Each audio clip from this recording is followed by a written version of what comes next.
Hello and welcome to Dawn Chorus Writes, a Miraculous Ladybug fanfiction and audio fiction. This is the series, The Truth Behind the Lie, that's written by Sheikah, narrated by Dawn myself. Hello! And it is for Sheikah's Wednesday, but I know my schedule is a bit off at the moment, so just bear with me. And this is part 21. So I hope you're enjoying it so far. Make sure you go and send Sheikah some love for writing it. All her information is listed down below, where you can find other stories. Make sure you send me some love by smashing that like button. It really does help with the algorithm. Comment down below what you think of this part and what will happen in the next one. And make sure you subscribe so you do not miss out on other parts and other stories and other series that are happening at the moment, especially when my schedule is all up in the air. So make sure you don't miss out and hit that notification button while you're at it. Just hit all the buttons, and I hope you enjoy. Part 21. Cat Noir bounded across the rooftops on the way to the bakery, as if each and every one of them had personally aided his father in the ruining of his life. Cat! What's wrong? Cat! He knew that voice.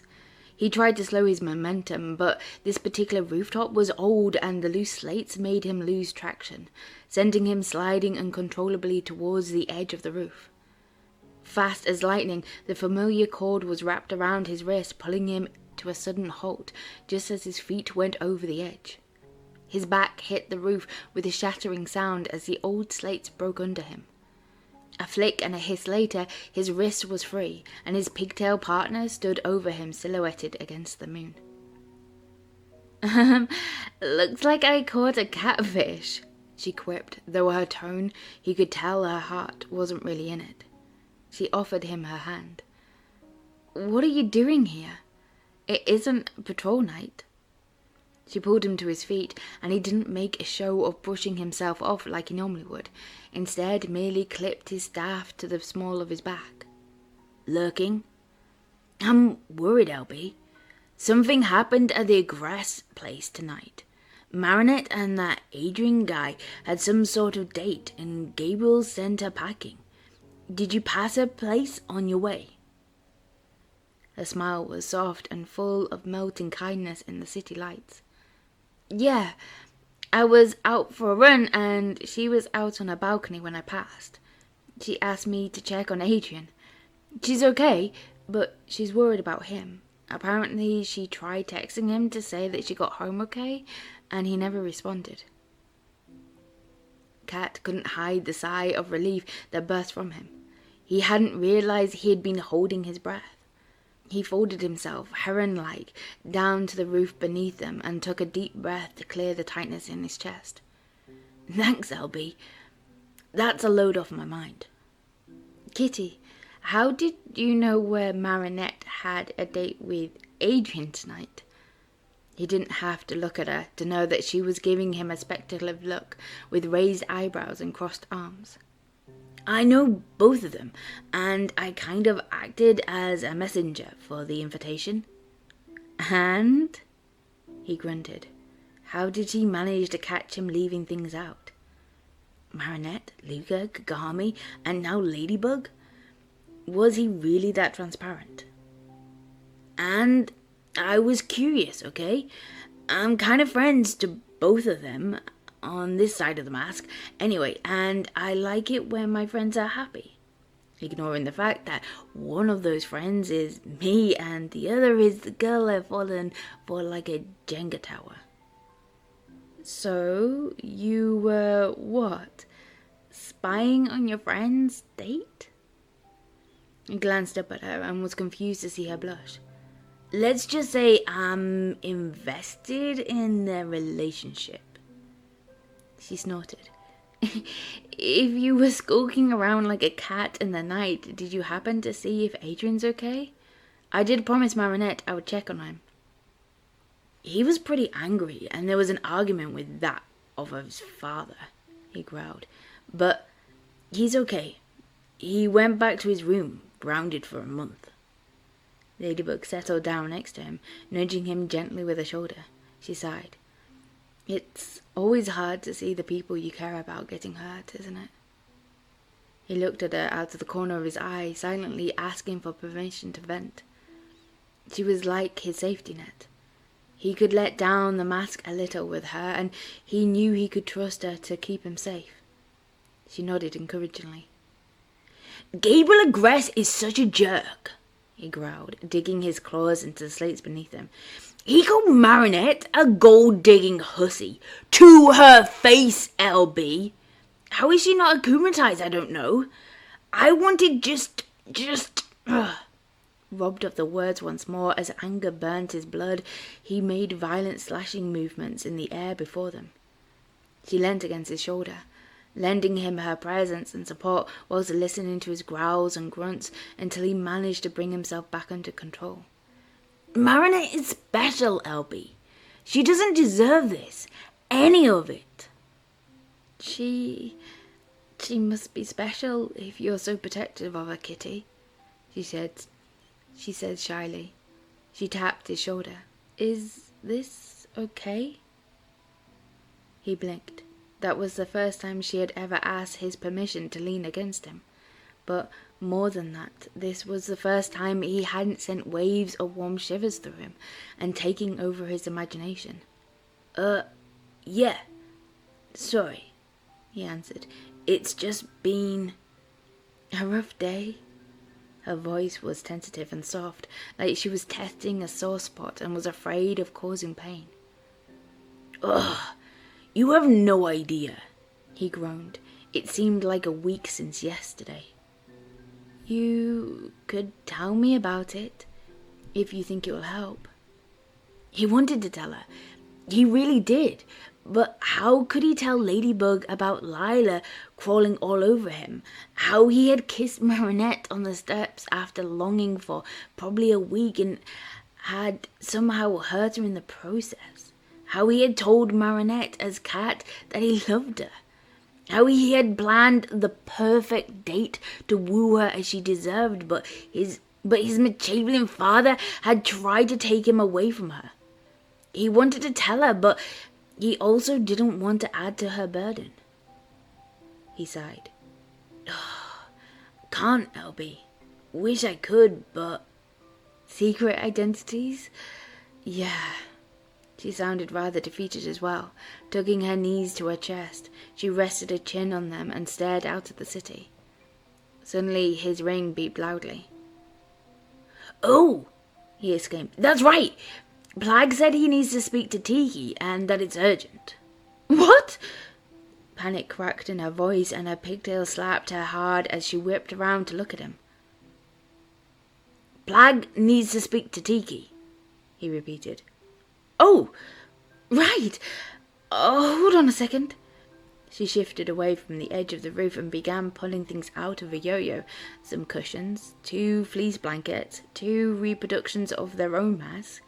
"Here, these should keep us warm and comfy while Kwami's talk, and if something comes up, we have the mask so we won't give anything away." "That's one thing I like about you, LB. You're always thinking 10 steps ahead." He shifted onto the pillows she had laid out on the roof for them and wrapped himself in the blanket she had handed him. "Not always. We should still sit back to back, though," she murmured awkwardly. "Just in case."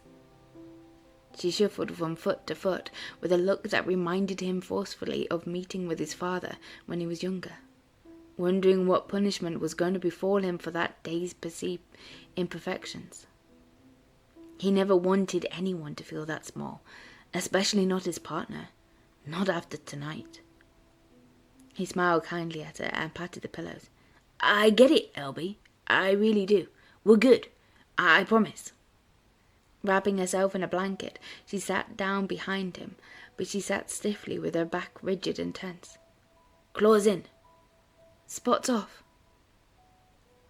"Plag, what is this?" "Teeks, over there. We need to talk. Now." The 2 Kwamis disappeared. Adrien tied the mask onto his face, and from the shifting behind him he assumed Ladybug did the same. "Cat?" Her voice was softer and more nervous than he had ever heard her since the day they fought Stoneheart. Yeah? Are you okay? Really? She was tense, and he could feel the little vibrations that probably meant she was fiddling with something. He knew how to bring her out of her uncertainty. Well, it certainly wasn't a perfect day, but it definitely had its moments. She groaned, and he could almost see her rolling her eyes at the pun. But seriously, today has been crazy, and I wish I could talk to you about it, but I can't. Sorry. Yeah, I get it. I just want to be here for you the way that you've always been for me. The truth is, Elby, I wasn't always there for you. Not the way that you needed me to be. I mean, I loved you and wanted to help you however I could, but I was selfish too. It was always more about my feelings, my love for you, my hurt. He sighed, running his hands through his hair in frustration. It's only recently that I realized what a selfish love could look like. The one that gives, and gives with no desire for return, because seeing the one that you love is happy is enough, even if it breaks your heart. You deserve a love like that, Ladybug. And all the flirting and roses in the world wouldn't have brought me to this moment without the heartbreak. I would still rather not have gone through it, but I think I understand you better now. And I'm sorry for not loving you the way you deserve. There was a soft sound, like a sob, and suddenly his partner turned and wrapped him in a hug from behind, burying her face in his hair. And I never meant to hurt you, Cat, she whispered thickly. It's just things were complicated enough, and then Masafu made me the guardian, and I felt so trapped. A dozen new roommates securing the miracle box, trying to figure out the guardian code. Suhan breathing down my neck, trying to keep you and everyone safe and keeping it all a secret. On top of schools, projects, family, friends. She sniffled and held him just a bit tighter as she wept. I just couldn't do it all. He leaned against her, wrapping her arms with his as he did his best to hug her back. It's okay, little bug. We're still just kids trying to do a big, crazy job. Of course we're gonna make mistakes.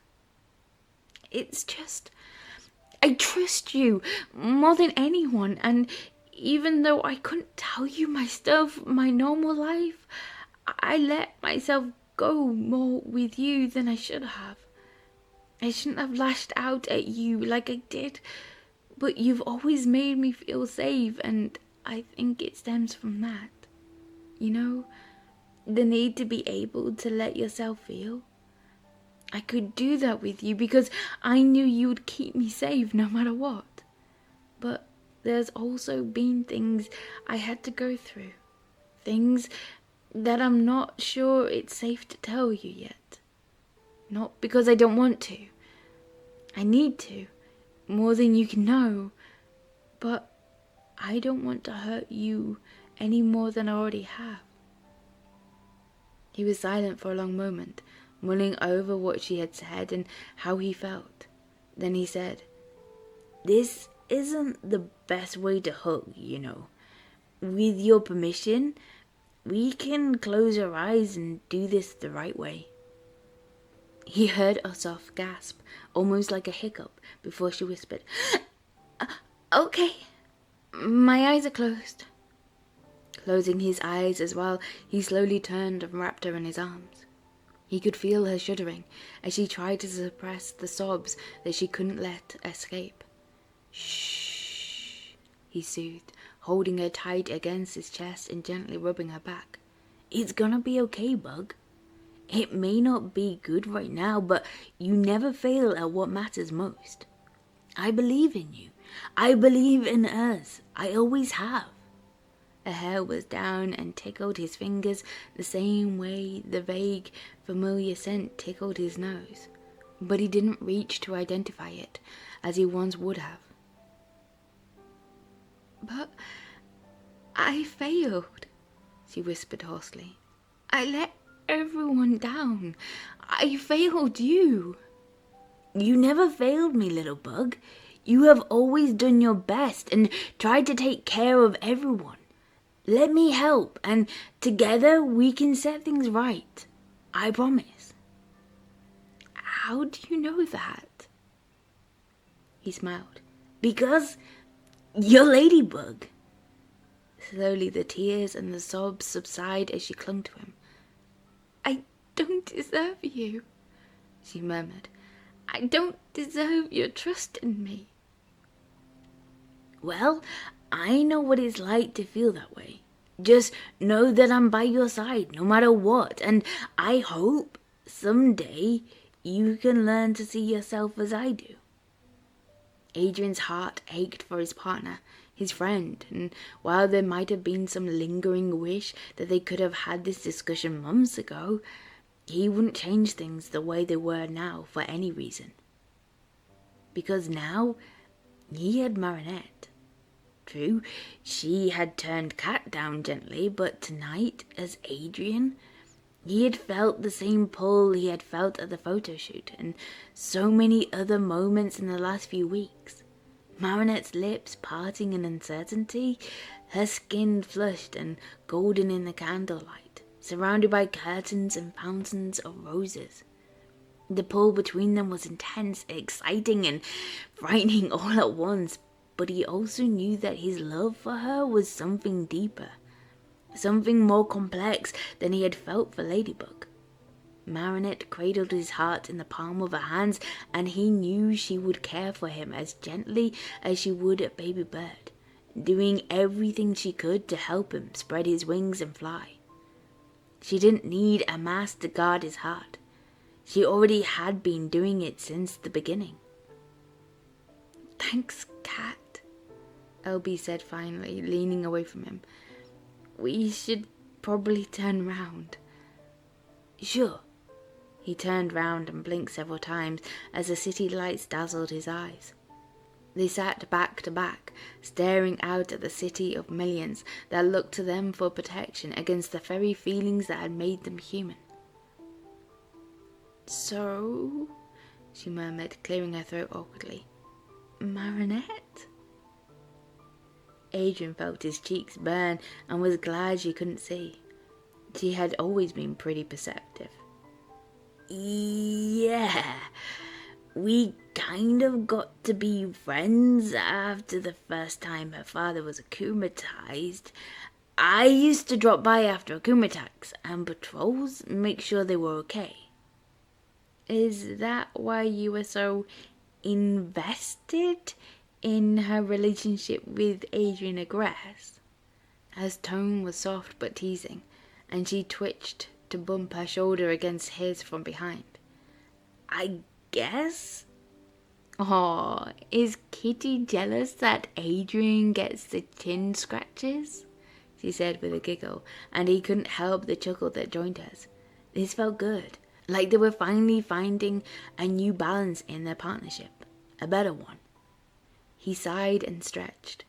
"Well, it's a bit more complicated than that. Lila's been threatening Marinette for a long time, like using her connections to Agreste to threaten to hurt Adrien and get him to pull from school. Marinette has been dealing with it all alone until Adrien found out about it. She told me a while back, but not much I can do without revealing myself. Anyway, they decided to fake date in order to force Lila onto the defensive, whilst she was claiming all sorts of things about her and Adrien already. It's a real mess."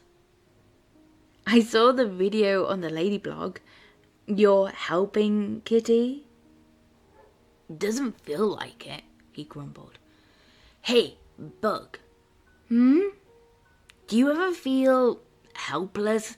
Like we've been given all these powers and we're still not enough?" She sighed heavily. all the time. They watched the city for a while in silence, the sound of the Kwamis muttering to each other behind the chimney, nearly lost in the sound of the evening traffic. Cat? Yeah? Do you really love Marinette? He winced. Her voice was so timid it hurt. Yeah, I do. How is it different than... Her voice trailed off. Never mind. Forget it. From loving you? He finished gently. Falling in love with you was like a thunderbolt, LB. It happened all at once and I was pretty overwhelmed. You were everything I wanted. Brave, bold, strong, sweet, a little crazy. He bumped her gently with his elbow and she giggled. And as weird as it sounds, I still love you. Maybe not the same way or with the same blindness. I don't know. You'll always be my partner and one of my first true friends, and I'll always treasure you, but you've made it clear you love someone else, and I think I had to grow up a bit to realize that it was wrong for me to try to change your mind when your heart was already committed. With Marinette, falling for her was different. It was slow. A smile here and a laugh there. Her being there for me when I had no one else. She sees me, the real me, without the mask getting in the way. Falling in love with her was like a tree growing in my heart. It took a long time to grow to any real size, but now it's huge and strong and full of life. She's brave and bold and strong and sweet and a little crazy too, but she's also shy, complex, creative, loving and generous to a fault. She cares about people to the point she will fight for everyone but herself. Even though she doesn't feel the same way, I knew that she loved someone already. I had to tell her. I'm braver behind the mask, and she deserves to know she's loved. Ladybug leaned her head against his shoulder. I'm sorry if I ever made you feel like you weren't good enough, and that I couldn't love you as you deserved, Cat Noir. Marinette is lucky to have someone like you caring about her, and so am I. Her voice was soft and full of regret. He reached behind him and patted her on the head. I'm okay, Bug. We'll both be okay. You'll see. After a moment, she bumped him in the side with her elbow. The real question is, does Plague approve of her? He snorted. You should have heard Plague threatening to catalysm Lila's bra on Marinette's behalf. Her laughter rang out behind him, bouncing off surrounding buildings. I would pay to see that. Make sure that he knows that made me laugh. No need, Bug. No need, Bug, Plague said, flying out from behind the chimney at last. Adrien turned and saw the combination of humour and seriousness on his Kwami's face, but Tiki looked worried. Is everything okay, buddy? Yeah, Kit. I had to risk your identity on a whim, the cat replied rudely. This is not looking good. Sugar Cube. Yeah, Kit. I had to risk your identity on a whim, the cat replied rudely. This is not looking good. What's wrong, Plague? Ladybug asked, her voice taking on a different quality, one of focus and authority. I think there's a problem with Model Boy, Plague answered, and even though he managed to sound offhand, Adrien knew he was choosing his words carefully, so not to give anything away. Adrien? She asked, panic in the edge of her voice. What's wrong with him? Is he hurt? Is he safe? Hurt? No. Safe? The Black Kwami shrugged. Probably not. His creep of a father has an artifact that he is using to try to control the kid. What? Both he and Ladybug cried out at the same time. What do you mean, control? How? Is he trying to hurt him? Do we need to get Adrien out of there now? Why didn't you tell me before? If you both would settle down, he can tell you the whole thing, Tiki said sternly. Go ahead, Plag. Cat was lurking nearby, like he said, and he heard the creep go off on the two lovebirds. Pigtails left with that giant of a bodyguard, and then the boy let the old man have it. Kid's got courage, I'll give him that. Of course he does, Ladybug declared staunchly. I wouldn't have chosen to wear a Miraculous if he didn't. Adrien blushed a bright red and Plag snorted in amusement. Well, the kid refused to back down when threatened, and the guy fiddled with his ring. I felt a strong push, a compulsion to obey and tell the truth. The kid managed to push it off, but just barely.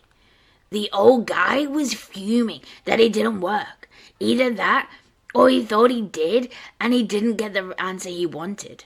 But Model Boy's in danger, and if Shadow Moth gets hold of that ring... He let his silence speak for itself. Are you saying that if Shadow Moth gets this ring from Gabriel Agress, that he could use it to hurt or control Adrien? Ladybug's voice was shocked, and Adrien could feel her trembling against his back. Only if he gets it, Tiki said. But you two can help keep him safe. Keep an eye on him and that sort of thing. She hovered around in front of him with a look of concern. Especially you, Cat Noir. You know him as a friend, and you can use Plag to help him to see if he's being coerced. Her stern voice had an edge of worry in it, but he could tell that she was trying to warn him to be careful and not give himself away. But what can I do to help? Ladybug asked, panic rising in her voice once more. I can't just sit on the side. I can't just stand on the sidelines. No one's asking you to, kitten, Plag interrupted, more softly than Adrien had heard him.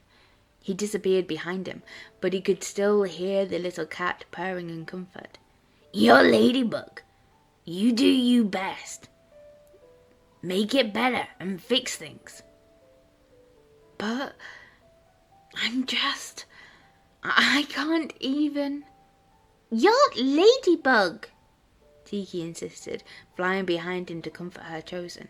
Whatever your doubts, whatever your fears, whatever your mistakes, you have never failed to protect your friends, your family, and the people of Paris. This job wasn't meant for children, but you have always risen to the challenge. The mistake was not yours. You had no way of knowing he wasn't Adrien, and if he had been, this wouldn't have happened. This is not your fault. She's right, LB, he said softly, leaning against her a little more and wishing he could give her another hug.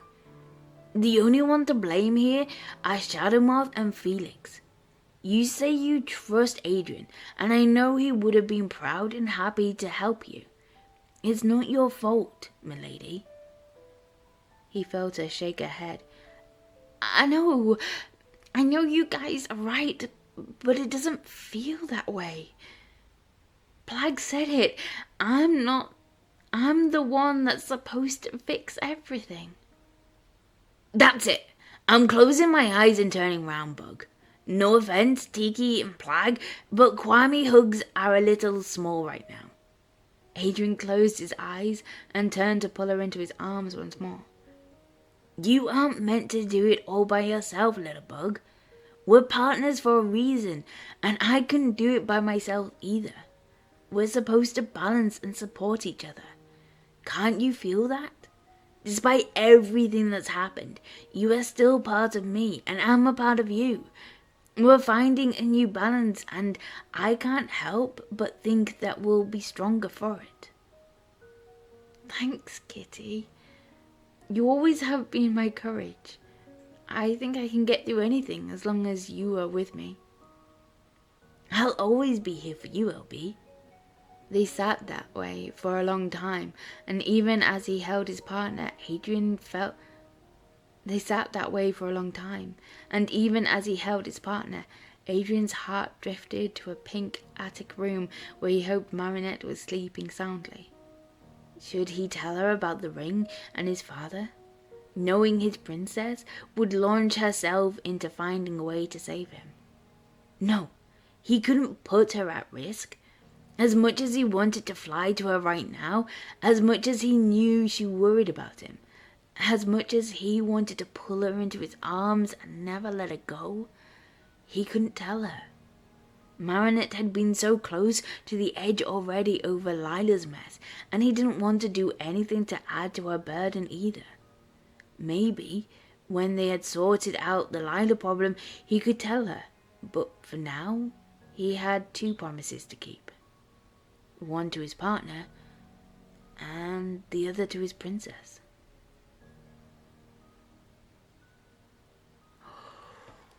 Ooh, has he made the right decision? Thank you very much for listening to part 21. Make sure you put your comments down below. What do you think? Do you agree with Cat or don't agree with Cat? Make sure you smash that like button as well. Make sure you go and send Chica some love for writing it. Make sure you send me some love, and make sure you subscribe so you do not miss out on part 22, which will be coming out at some point soon. So make sure you do not miss out on that. Hit the notification button, all the little lovely buttons, just press them. And I hope you are good, and I will speak to you soon. Bye.